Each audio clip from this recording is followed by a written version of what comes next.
Our next speaker is my boss, Commander Frankie Anderson, who is the commander of the Wake Forest Memorial Post 8466, Veterans of Foreign Wars. Frankie?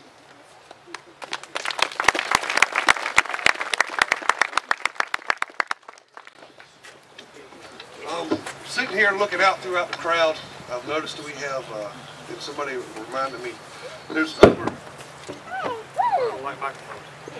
there's over 170 people here today. And I say we need to give ourselves a round of applause for taking time off of work and out of our busy schedule just to come out here and honor veterans.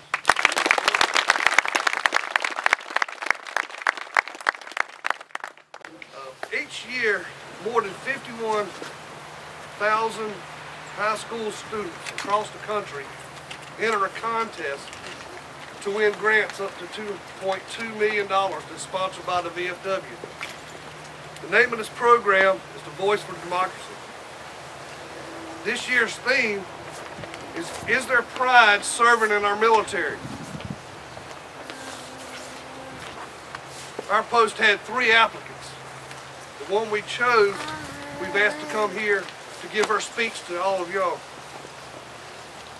This is a young lady from Wake Forest, Rolesville High School, a senior. When I listened to her speech, it kind of gave me some allergies a little bit. Very intelligent young lady, and it gives me great honor to introduce Alayna Veasey.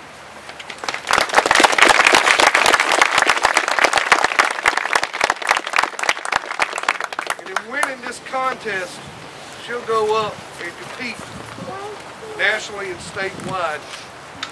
But the VFW will also give her a $100 U.S. savings fund. We'll present to her. Thank you, sir. I wasn't expecting that. Okay. How's everybody doing? Good. I'm so happy to be here. All right. From our humble beginnings as militiamen to our current standing as the strongest military in the world, we as a country have always taken pride in our troops. Since the American Revolution, our men and women have used their tenacity, determination, courage, and flexibility to adapt to various battlefields and strategies. They protect our borders, keep us safe, and fight everything from invasions to homegrown terrorists. With all of the freedom and protection our military provides, it's hard to believe that the pride of our men and women should be called into question. And yet, the question remains. Is there pride in serving in our military? Some say no. I say yes. Despite the fact that we are a young country, our military has been involved in many deadly wars. Some of them sprung from our own differences, such as the Civil War, and some were battles against true evil, such as World War II. No matter the war, our armed forces have had to bear the brunt of the suffering. They have seen traumatic things, horrors that appear only in our worst nightmares. They have lost friends and family in the blink of an eye. Even after the war is over, they still have to deal with terrible physical and mental wounds. All in the name of America. All in the name of freedom. For most of the wars we have fought, our men and women have believed in what they fight for, and to this day, even in the conflicts in the Middle East, they continue to fight for it. That is what makes us America. There is a war in our history that, despite controversy, showcases the true extent of our military's pride.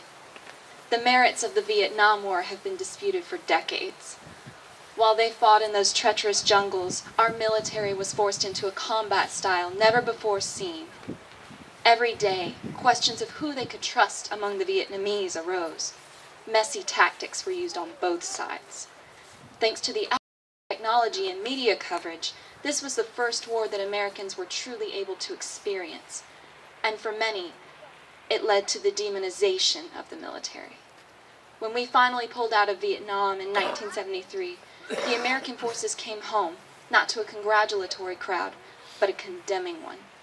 They were spat on, called baby killers, and were destroyed by the words of the citizens they had sworn to protect.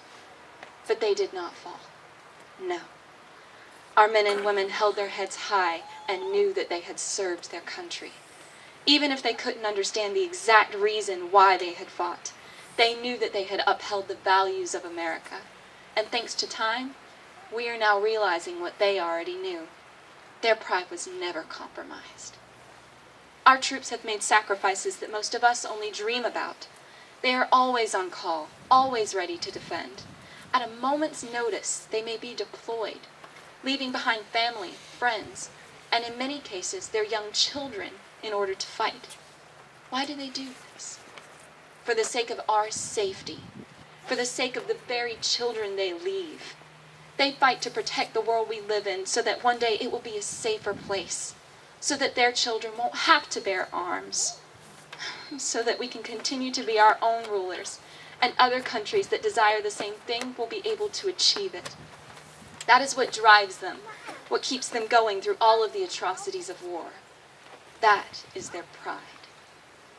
Certain extremist groups believe that God is punishing the fighting men and women that die on the battlefield. But what could be more holy than protecting the ones you love, or fighting for justice? There is no greater love than laying down your life for your country, your beliefs, your ideals of freedom. Our military does this every single hour of every single day. They are not gods or immortal beings. They are men and women, citizens just like us, with a burning desire to protect and serve us until the very end. They are the best of us, and that is why we as citizens should repay them by making them feel proud to make these sacrifices. Even after their service is over, our veterans continue to support each other and their country. War veterans speak out in historical documentaries, trying to help us understand just a little about the trials they went through every day in service. Past or present, our military has maintained its honor and has continued to be a driving force in our quest for freedom and justice. People will always ask, even years from now, whether there is pride in serving in our military. Some will still say no, but I will always say yes. Thank you.